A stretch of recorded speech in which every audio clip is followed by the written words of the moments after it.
today I want to present my presentation for here's the potential of smoke amorphous commodolus as the additive substance for saving gasoline. My name is Tsania Rizqina and I come from SMA Okay, people have many problems. So I want to talk about this problem. Fossil fuel energy is limited. Actually, in Indonesia, most of Indonesia's transportation run with gasoline, of course. So this large, this is make our fossil fuel so limited. And do you know smoke? No. This is the other problem. Smoke is not popular. So what's the solution? The solution is renew the energy by using root crops like soy. And I want to talk to you about profile of smoke. Smoke or Amorphous commodolatus, including RCL family and the genus Amorphous. Carbohydrate between 80 until 85%. It's so really high, and it can grow well in moist and protect from immediate sun in low area for about 800 above the sea level. And the weight, it can until 5 until 12 kilograms. It's really weight, right? And it can produce 12 tons per hectare.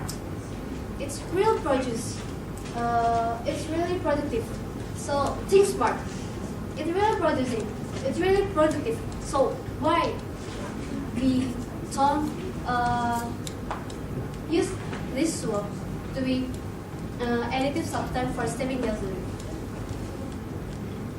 And then the problem's formulation. Gas would be meant to be butyl ethanol, and then what method is the processing with, and what can the result of research be eco-friendly future additive to replace MTBE and TEL? And what will the result of research be effective, economic, and useful?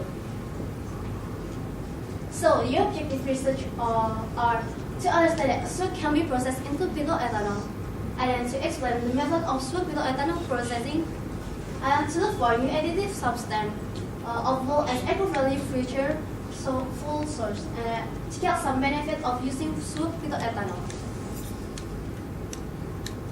Here's the methodology. First, we do fermentation. We make the smoke into tape and take the extract. The extract contains 6 until 12% of alcohol. And after we get the extract, we do simple distillation. In this process, the water will separate with ethanol, and then we get the result. And the result we do test for distillation power and then time survival power. So here's make an additive substance for gasoline. First, put the yeast on food that has been cooked, or we can call it fermentation process, and then incubation 2 until 3 days, and then we can get the result that's called beer. And then distillation process. After distillation process, we obtain a ready-mixed ethanol with gasoline. And here's the tools and materials for making the ethanol and testing the time and survival power. Here's the picture of distillation process. And we talk about a working step. It is for testing the time survival power and then the distance power. First, we need butyl ethanol and gasoline, and then mix them for test the time survival power and then test the distance power. So from the test, we can get the result, and here's the first experiment result for 40 milliliter. We can get the average 30.24, 10% butyl ethanol plus 90% gasoline. And then here's the second experiment for 20% butyl ethanol plus 80% gasoline, and the average 37.75. And here's the third experiment for 30% butyl ethanol plus 70% gasoline. So the average 45.30. And the data analysis. Sweat converges ethanol more than cassava. It's difference for about 36 milliliter, and then here's the graph of soluble flour.